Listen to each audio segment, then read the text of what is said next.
Bonjour et bienvenue dans cette nouvelle vidéo de vocabulaire. Aujourd'hui, je vous propose 5 mots à utiliser au quotidien. Ce sont des mots que j'ai découverts ou redécouverts durant mes lectures de la semaine. Vous pourrez me dire bien sûr en commentaire si vous connaissiez ces mots et puis me suggérer de nouveaux mots pour la fois prochaine.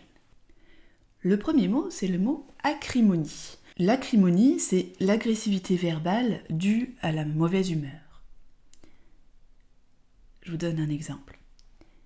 Cela faisait des heures que les jeunes hommes comméraient bruyamment dans le couloir. Amélie, à bout, leur demanda le silence avec acrimonie.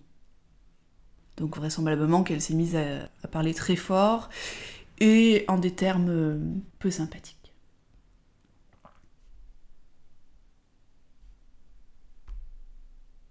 Le deuxième mot, c'est le nom bravade.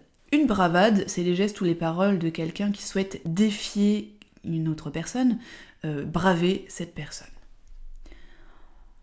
Pour que ce soit plus parlant, voici un exemple. Pendant longtemps, ne pas teindre ses cheveux gris pour une femme de 40 ans était vu comme une bravade. Heureusement, les mentalités changent peu à peu.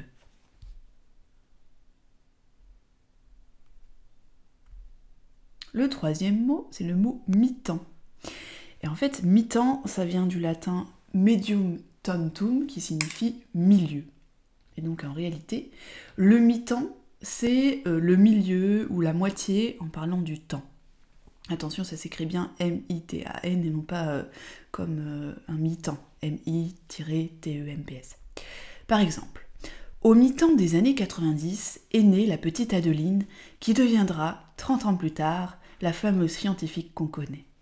Dans cet exemple, Adeline est vraisemblablement née en 1995 ou 96, peut-être même 94. Le quatrième mot, c'est le verbe aveindre.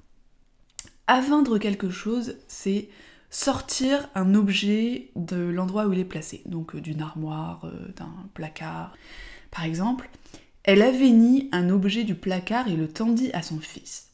Il ouvrit des yeux ébahis. C'était une carte Pokémon. Et enfin, on termine avec le verbe subodorer. Subodorer a plusieurs sens. Au sens propre, ça signifie sentir de loin ou à la trace. Par exemple, dès que j'ouvre la boîte de pâté, mon chat subodore le festin qui s'annonce et rapplique immédiatement. Et puis subodorer, par extension, ça signifie aussi au sens figuré pressentir ou bien soupçonner. Je vous donne un exemple tiré de la légende du Grand Loup Blanc de Claude Touraille. Les dragons finirent par subodorer la menace que représentait pour eux l'épée magique, bien qu'ils ne pouvaient encore la voir. Voilà, c'est tout pour aujourd'hui. Je tiens encore une fois à remercier tous les tipeurs qui me soutiennent chaque mois. Vraiment, merci du fond du cœur et merci à tous ceux qui viendront me faire un petit don pour participer à faire grandir cette chaîne.